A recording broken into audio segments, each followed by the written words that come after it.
L'armement des poissons nageurs et des leurres souples est un sujet tellement vaste qu'une vidéo n'y suffirait pas.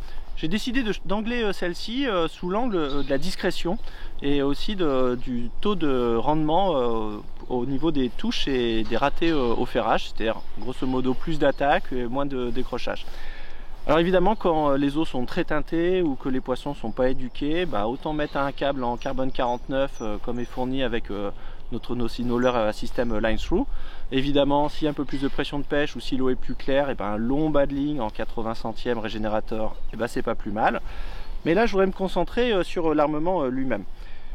Ici, j'ai une perche shad que vous voyez, j'ai armée avec deux triples. Alors, ce qu'il faut comprendre, c'est que les poissons, tant qu'ils ne sont pas éduqués, tant qu'ils n'ont pas été trop pêchés, que ce soit en début de saison ou au fil des saisons quand il y a beaucoup de pression de pêche, on peut se permettre de mettre deux triples parce qu'en fait, a priori, ils prennent ça pour des nageoires et ça ne les gêne pas trop. Évidemment, l'avantage d'avoir deux triples, au-delà de la sécurité pour le pêcheur, c'est quand même un taux de réussite au ferrage est bien supérieur et évidemment moins de décrochage.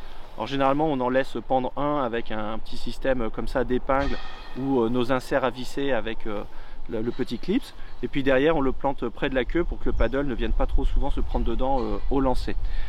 Mais évidemment ça c'est parfaitement redoutable dans les eaux turbides, quand les poissons ne sont pas éduqués, ou encore à la tombée de la nuit, parce qu'en fait si on fait beaucoup de poissons au lever, à tomber du jour, c'est pour des raisons biologiques, mais aussi souvent parce que le piège est moins visible et les poissons se méfient moins et ils se jettent plus facilement sur le leurre.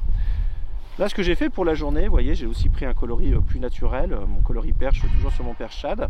Mais ici, j'ai mis qu'un seul triple que je suis venu un petit peu cacher ici dans les nageoires. Alors évidemment, j'aurais peut-être plus de décrochage, peut-être plus de ratés au ferrage, mais j'aurai aussi sans doute plus de touches. Et pour une grande partie de la journée, c'est quand même intéressant de ne pas faire des lancers dans le vide en attendant bêtement le coup du soir.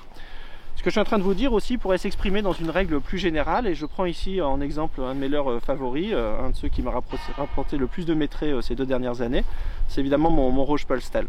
Quand on le voit ici, il est équipé d'un tout petit triple dessous. Je vous conseille d'ailleurs de pendre. Vous savez que le secret des leurres dures, mais aussi de nos systèmes line through, c'est que comme le triple il pend dessous, évidemment ça colle à la peau, on a beaucoup moins de ratés à la touche. Mais si on a choisi ici de mettre un petit triple, c'est pas simplement pour une question d'équilibrage du leurre. D'une manière générale, l'axiome est le suivant: plus le triple est petit, plus on a de touches, plus il est gros, moins on a de décrochage. Donc ce que je vais faire, c'est que pendant ma journée, là vous voyez, il y a le soleil qui commence à sortir, les eaux sont assez claires, donc je vais rester là-dessus. En réalité, je vais garder ce petit triple dessous que je vais laisser pendre. Et puis à la tombée de la nuit, ou si la couverture nuageuse devient plus importante, je vais le changer pour un triple plus gros que je vais venir piquer ici, car ainsi j'aurai quand même les avantages de la discrétion, avec quand même un triple plus gros, moins noyé dans la masse du leurre, et donc meilleure réussite au ferrage et moins de décrochage.